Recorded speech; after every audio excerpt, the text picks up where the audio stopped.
where did you get the idea that you, a woman, could get on a plane and go to the other side of the world and put out some advertisement, and you believed, why did you believe people would come? Well, you know, I didn't get the idea about the airplane, but I sure got the idea about women going from the Bible.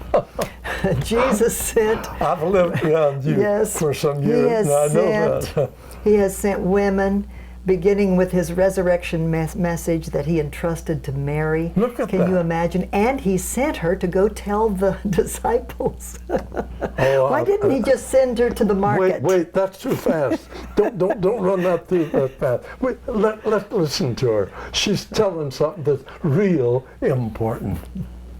Think about it.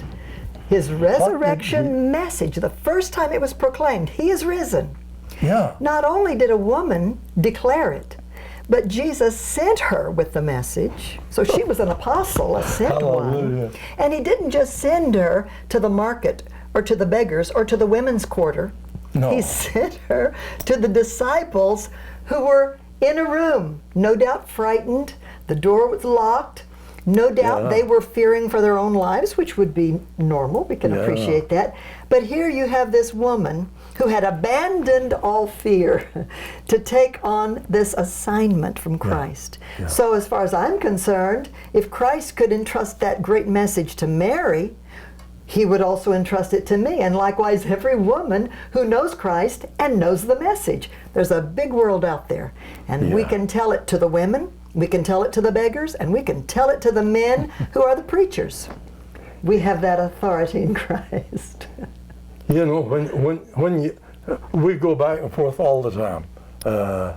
You one country, me another. Right. Sometimes we go together, and seeing that, we have to force ourselves to remember how people think over here who haven't seen those things. You know, you can say to me, Osborn, come on, calm down. You're talking about a boy that's no eyes, and now he gets eyes. Come on. Well, I saw it. I saw it. And I shook that little woman's hand and blessed her and was so happy. And that woman wept and wept and wept and wept. So thankful. But the story didn't end there. Don't miss the rest of the story.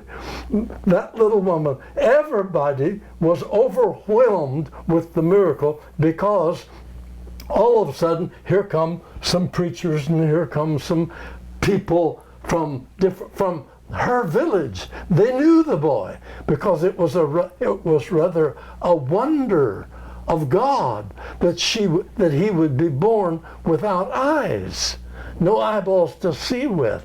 And it happened that he was from the same tribe as the president of Kenya. And so how do you explain it? You can't explain it. But the little boy was healed. I've got to tell you a little bit more about the story. We finally dispersed the multitude of people, and we went, everybody went home. Well, we were living in an old hotel alongside the road, and didn't have windows. It had doors that opened to let the air in, because it's very hot in Kenya. And so we went to bed and rested. The next morning, we heard noise in the streets. And we wondered what it was, curious. And we went and opened one of the doors, to look out. And there, along the highway, was this mother and carrying her son, talking loud, telling everybody, Jesus healed my boy. He couldn't see, and making the story. I mean, that woman just told it and told it and told it and told it. God bless the Africans. They tell things. Yeah. And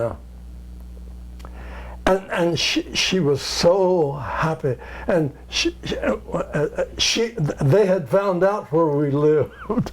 So as they went by the hotel, they asked us to come down. So we went down in the street there and held the little boy and looked at him and talked to the mother and encouraged her. That'll do something to you, to hold a boy. Hold a miracle. Oh, my goodness. my. You know, I love that story. And in fact, so many of the places where I minister, I tell that story. They're good. Because not only is it a gospel story, because Christ did a wonder, but because there are so many mothers with sick babies in every mass crowd.